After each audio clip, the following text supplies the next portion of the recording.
guys, tonight we're starting mixture problems. It's a tough topic. Take good notes. Be prepared to work hard in class tomorrow, but know that we're going to spend a lot of time over the next 3 weeks on this particular topic. Mixture problems are when you're combining different solutions. It could be vehicles going different. You could be combining things with different prices. There's a lot of different application for mixture problems. So we'll spend, and it's a tough topic, so we'll spend a lot of time on it. Just take good notes. So the way we're going to organize our data for mixture problems right now is with this table.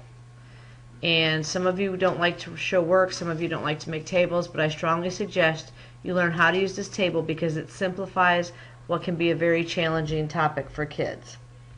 Okay, and I'm just going to dive in. We're going to look at a word problem. The first one we're going to do is only going to have one variable, so you won't need a system to solve that particular mixture problem. The second example we're going to look at does require two variables and a system to solve it. After we're done with two problems, that'll be the end of your notes, and we will go back over this tomorrow. So make sure you make notes on questions that you have too as we go along. The first problem we're looking at is a chemist who has 70 milliliters of 50% methane solution. How much of an 80% solution must she add so the final solution is 60%? So we're making a mixture. We need to know how much of each ingredient to put.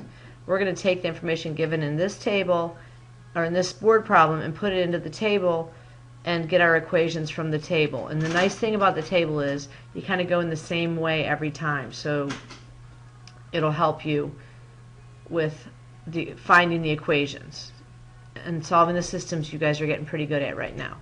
So we have 70 milliliters.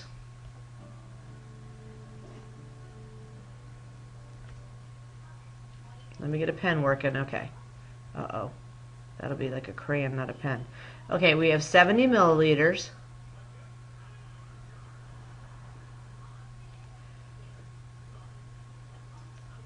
And it is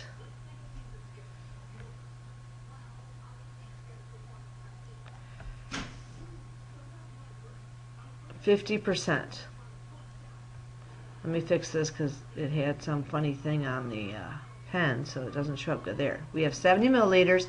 Now, when we put the 50% in, we put it as a decimal, so you might want to make a note on your paper, in your guided notes. Use a decimal. If you have money, it'll already be a decimal, but whenever they give us percents, you got to make sure you convert. We don't know how much we're adding, so that's where we're going to have our x. Our variable is for the unknown. We don't know how much to add, and we are going to put in, we're adding 80% solution. In our final solution, it'll be 70 milliliters plus the x milliliters that we added. We'll put units because it helps us keep straight in our head what's going on.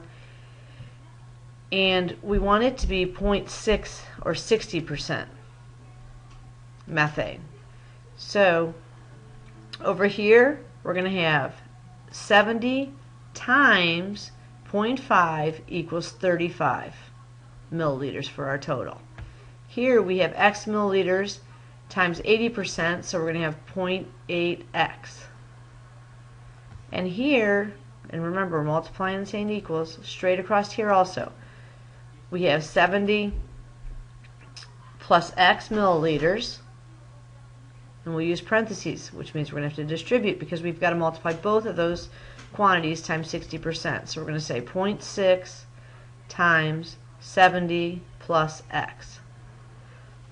Okay, now we're ready to write our equation, because what this total column here means is if I take 35 milliliters and I add 0.8x milliliters, it should equal my total of 6 times 70 plus x. Now all I have to do is solve that equation, which we'll look at in a sec, and I've got I know how much to add of the 80% solution. Alright, at this point we're going to take our equation and solve it. This goes all the way back to the beginning of the first quarter. First thing you have to do, simplify before you solve. So we're going to distribute the 0.6 through the parentheses to the 70 and the x. 0.6 times 70 is 42. 0.6 times x is plus 0.6x. There's nothing to simplify or distribute over here, so we just rewrite the left of the equal sign. And we have 35 plus 0.8x equals 42 plus 0.6x. I'm going to go ahead and subtract 0.6x from both sides to get my variables on the same side of the equal sign. That is going to give me 35, that nothing's changing there. 0.8 minus 0.6 is plus 0.2x equals 42.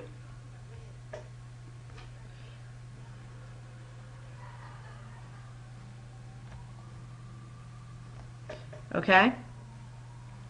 Sorry about that. So now we're going to take and we're going to subtract 35 from both sides. So our constants are all over here on the right, which leaves us with 0.2x equals 7. I divide both sides by 0.2, and that gives me a final answer of x equals 35 milliliters.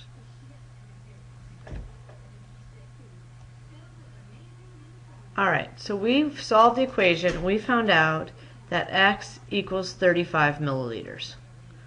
What that tells us is we're going to add 35 milliliters to our 70,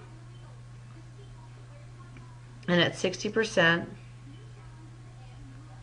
we'll end up with a 60% solution. We'll have 105 milliliters total solution. Okay? Now I want to go on and I want to look at a more difficult problem. It's going to take two variables and an x and a y. It's in your notes, so make sure you get all this in your notes because you'll be using the notes a lot in class tomorrow. Tonight's really about getting the notes down. Tomorrow we'll discuss in detail and work out some of the questions and concerns you have with these type of problems. So here we have how many ounces of 20% hydrochloric acid solution and 70% hydrochloric acid solution must be mixed to obtain 20 ounces of a 50% hydrochloric acid solution. Let's just start by filling out the tables. You have two choices. You can fill out the table as I do, or you can pause the video, see what you can put into the table, and then watch the video, see if you got any of it right. But I do not expect you to be able to do that yet. Alright, so if we got how many ounces? We don't know, so we make it a variable. Sorry about that, we gotta get this going. Okay, so we don't know how much we're going to add. It says how much are we going to add, so we have x ounces to start with. And that is the 20% solution. I convert it to a decimal. My total from that would be 0.2x because I multiplied those together, right? Second solution. We don't know how much, but we don't know if it's the same as the first or not, so we're going to call it y ounces. It's a 70% solution, so we put 0.7. Our total, we multiply them together, we'll have 0.7x. Now, if you put the 0 in there, it doesn't impact the quantity, so you can write it whichever way you're most comfortable. At the end, we want to have 20 ounces. We want it to be 50%, and that means at 50, we're going to say 20 times 0.5 is going to give us a total of 10 here. Now, we can now write our equations. Now, do you see the mistake I made in the table? I see it. I just noticed it. This should be a y. It should be 0.7y. Okay? So our equations are going to come from the first column and the second column. Remember, we have two variables, so we need two equations to solve the system. The first equation is very simple.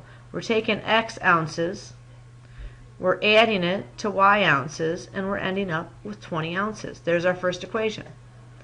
The second one, we're taking a 20% solution and we're adding it to a 70% solution, and we're taking 20 ounces and coming up with a 50% solution, which is going to actually give us 10 ounces. So those are the two equations. We're now going to use substitution to solve those equations. Alright, here we go with solving this system. We're going to use substitution. So in order to use substitution, I've got to get a variable by itself in this left equation. I picked the left one because it seems like the easiest. I'm going to subtract from y from both sides, and I'm solving for x. So I'm going to end up with x equals 20 minus y. Now where I have an x right here, I'm going to substitute this quantity in. So when I substitute, let's put that down. You might want to write this on your note sheet so that when you look back at it, you can remember what it is. Okay? So when I substitute 20 minus y in, I'm going to have 0.2. You have to use parentheses when you substitute the quantity, remember. 20 minus y plus 0.7y equals 10. Let's make that decimal a little bigger there. Okay, so I'm going to distribute, and then I'm going to solve the equation.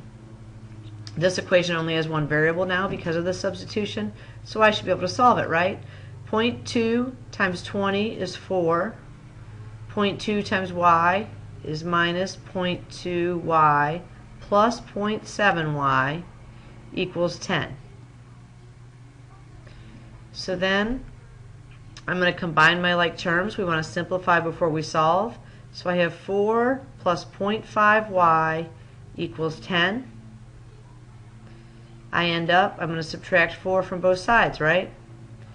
0.5y equals 10. So half of y is 10. When you divide by 0.5, it's like multiplying by 2. Remember reciprocals. So half of 20 would be 10. That means y is 10. So we are going to add 10 milliliters of the second solution. So we're going to add 10x also. If I go back here and I know that that's 10, I say 10 plus 10 is 20. So in this particular problem, x and y are the same.